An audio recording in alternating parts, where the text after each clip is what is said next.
जब जब हिंदू धर्म पर संकट आया, संतों ने बढ़ चढ़कर उसमें हिस्सा ही नहीं लिया। रास्ते बदले, व्यवस्था बदली, और आज महाराज जी आप संत समाज से रिप्रेजेंट करते हैं, महामंत्री भी हैं। आज आपने जो सपना देखा था कई दशक पहले, 450 साल पुराना, दुनिया का सबसे पुराना केस जो कोर्ट में कई 70-80 सालों से चलता आ रहा था, आज उसका एक फाइनल स्टैंप लग रहा है। प्रधानमंत्री जी आ रहे हैं। पूरी जो हमने जर्नी तय की, उसके बारे में आपके क्या उद्गार हैं, क्या विवेचना है? संघर्षों के बाद कोई ऐसा क्षण आता है और ऐसी सफलता मिलती है, उसके उद्गार शब्दों में व्यक्त नहीं हो पाते हैं। यह वही क्षण है भगवान श्री राम की जन्मभूमि पर भव्य राम मंदिर निर्माण का, कि इतने लंबे अदालती प्रक्रिया से, मैं पूछता हूँ किसी इस्लामिक देश में क्या इस तरीके का मुकदमा इतने लंबे समय तक कुरान, हजरत पैगंबर मोहम्मद साहब, मस्जिद को लेकर आप चला सकते थे? तो उत्तर होगा नहीं चला सकते थे। और इस देश की एक कड़वी सच्चाई है कि जिसका विभाजन धर्म के आधार पर हुआ, उसमें इमरजेंसी के कालखंड में जबरिया सेकुलर शब्द संविधान में घुसेड़ दिया गया, और धर्म के आधार पर विभाजित देश, हिंदुओं का देश, और वहाँ 70 वर्ष हम मुकदमा चले। इसके बाद की यह खुशी अब दबाई नहीं देती। महाराज जी, क्या ये हिंदू धर्म का रिवाइवल का भी एक पहली कड़ी है? आप समझ रहे हैं जैसे क्रिश्चियन रिलीजन का रिवाइवल कई 100 साल पहले हुई थी, क्या ये मोदी जी एक माध्यम हैं, वो सिपाही हैं जो हिंदू धर्म के रिवाइवल के लिए एक नई व्यवस्था और एक नई इक्वेशन बना रहे हैं, जो पूरी दुनिया में आज ये प्रोग्राम देखा जा रहा है? इस पे अलग अलग राजनीतिक मायने लगाए जा रहे हैं, सामाजिक मायने लगाए जा रहे हैं, हिंदू धर्म, सनातन धर्म के नए आयाम गढ़े जा रहे हैं। निसंदेह आप ध्यान रखिए, बाबर के आक्रमण काल से 1528 से मुगल वंश का शासन प्रारंभ हुआ था, और राम मंदिर के बाद एक एक करके कृष्ण जन्मभूमि, सोमनाथ उसके पहले टूटा था 11वीं 12वीं सदी में, लेकिन राम जन्मभूमि, कृष्ण जन्मभूमि, काशी विश्वनाथ, ये सभी बाबर के बाद ही टूटे हैं। तो स्वाभाविक है कि इस बाबरी मस्जिद के निशानदेही समाप्त होने के बाद सनातन हिंदू धर्म का रिवाइवल पुनः प्रारंभ हुआ है। और मैं मानता हूँ कि जो जो श्री राम जन्मभूमि की नींव से ऊंचाई की तरफ हम बढ़ेंगे, पूरे विश्व में सनातन हिंदू धर्म अपने गौरव को पुनः इस 1000 साल की गुलामी में से निकल करके उसी गौरव को पुनः प्राप्त करेगा। महाराज जी, एक और सवाल बहुत इम्पोर्टेंट ये आता है कि आपने कानूनी प्रक्रिया को मानते हुए बहुत सारे साल, कई दशक निकल गए, फिर भी आप कानून पे विश्वास करते हुए, हिंदू धर्म में कहा जाता है, हमारी परंपरा है वसुधैव कुटुंबकम, क्या ये डेमोक्रेसी का बहुत बड़ा जीता जागता एग्जाम्पल नहीं है? यह लोकतंत्र का इससे खूबसूरत उदाहरण और कुछ नहीं हो सकता कि यह मुकदमा 70 वर्षों तक हिंदू समाज ने अपने आराध्य, जो उसके पालक हैं, जो राम व्यापक ब्रह्म अवतरेऊ अपने भगत हित, उसका भी हम मुकदमा कोर्ट में साबित कर रहे थे कि भगवान राम का अवतार हुआ। एक बात। दूसरी बात, जब आज इकबाल अंसारी को आमंत्रण मिला तो इसके दूसरे पक्ष को देखें कि पाकिस्तान का विदेश मंत्रालय यह प्रेस कॉन्फ्रेंस करता है कि हिंदुस्तान में मुसलमानों का इंसाफ पूरा नहीं हुआ, लेकिन हिंदुस्तान के सर्वोच्च अदालत के 5 सदस्यीय संविधान बेंच का सर्वसम्मत फैसला श्री राम जन्मभूमि के पक्ष में जब आता है, तो उसका दूसरा पक्ष, बाबरी मस्जिद का पक्षकार इकबाल अंसारी, फैसले को स्वीकार करता हुआ आज राम जन्मभूमि के भूमि पूजन में हमारे साथ बैठे होंगे। ये पूरी दुनिया के लिए एक मैसेज है लोकतंत्र की खूबसूरती का, और दूसरे इस फैसले को सर्वसम्मत बनाने का।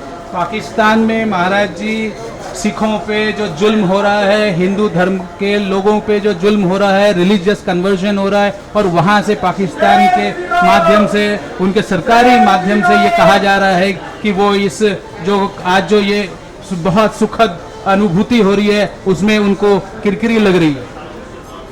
इस्लाम के सिद्धांत के अनुसार काफिर वाजिबुल कत्ल है।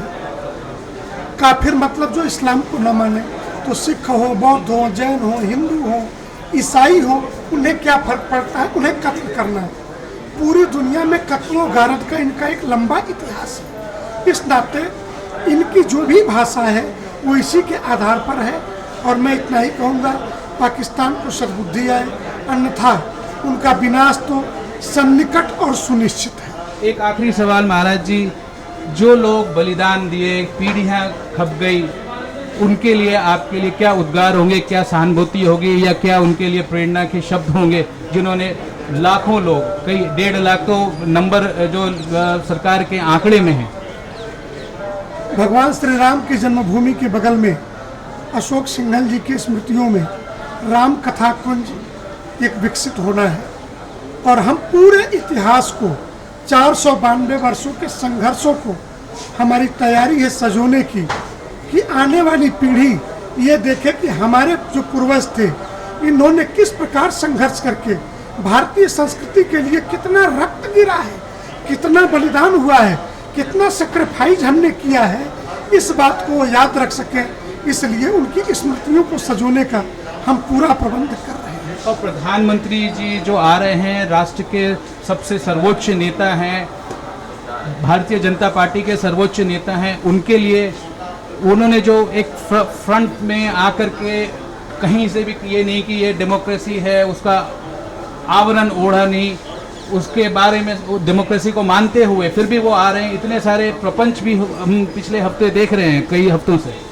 मैं बड़ा सीधा शब्द, वाम पंथ का रण रुदन सेकुलरिज्म को लेकर के जो चलता रहता है, उनको किसी देवबंद से इंदिरा गांधी का लाइव नहीं दिखता है।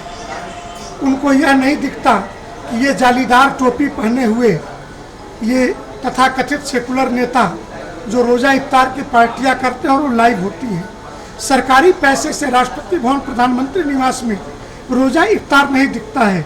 लेकिन श्री राम जन्मभूमि प्रधानमंत्री, मैं आज पुनः देश के प्रथम राष्ट्रपति राजेंद्र बाबू को याद करूंगा कि जब वो गोरक्षनाथ मंदिर में दर्शन करने गए, सोमनाथ गए, दोनों अवसरों पे नेहरू ने मना किया, तो उन्होंने कहा राष्ट्र सेकुलर है, मैं सेकुलर नहीं हूँ।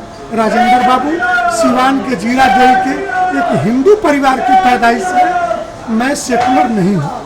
लेकिन एक बात ये भी है, जो प्रियंका गांधी जी का जो ट्वीट आया है, क्या वो खाना पूर्ति आप समझते हैं, या उसमें कोई तथ्य आप महसूस कर पा रहे हैं? उनके कांग्रेस पार्टी के अंदर के विचार आपके सामने प्रस्फुटित हो रहे हैं।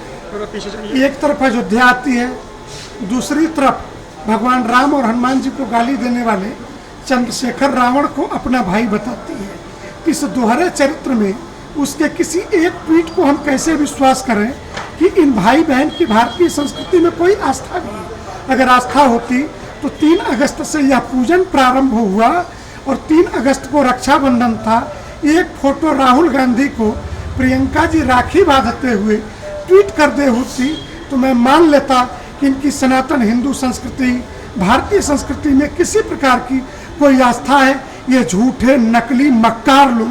क्या ये कांग्रेस पार्टी के ये जो पटाक्षेप हो रहा है, उनके जो इमेजेस हैं, ये टूटते हुए घरौदे का प्रतीक है, नष्ट होती हुई विरासत को बचाने की अंतिम कोशिश है। लेकिन भगवान राम के साथ जितना छल किया है इन्होंने, जो अपराध किया है, ये विरासत नहीं बचने वाली।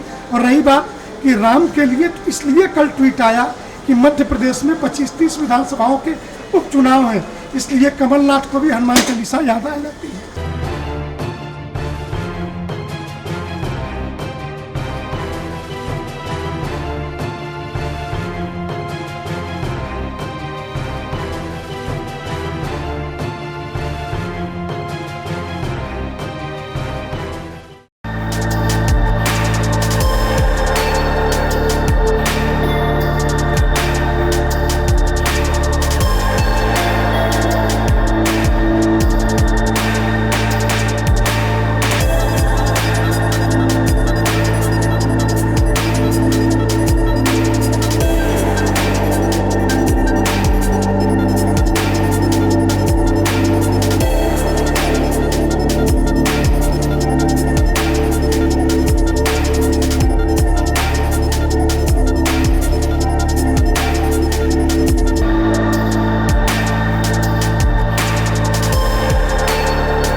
Download Tarang online radio app from Google Play Store.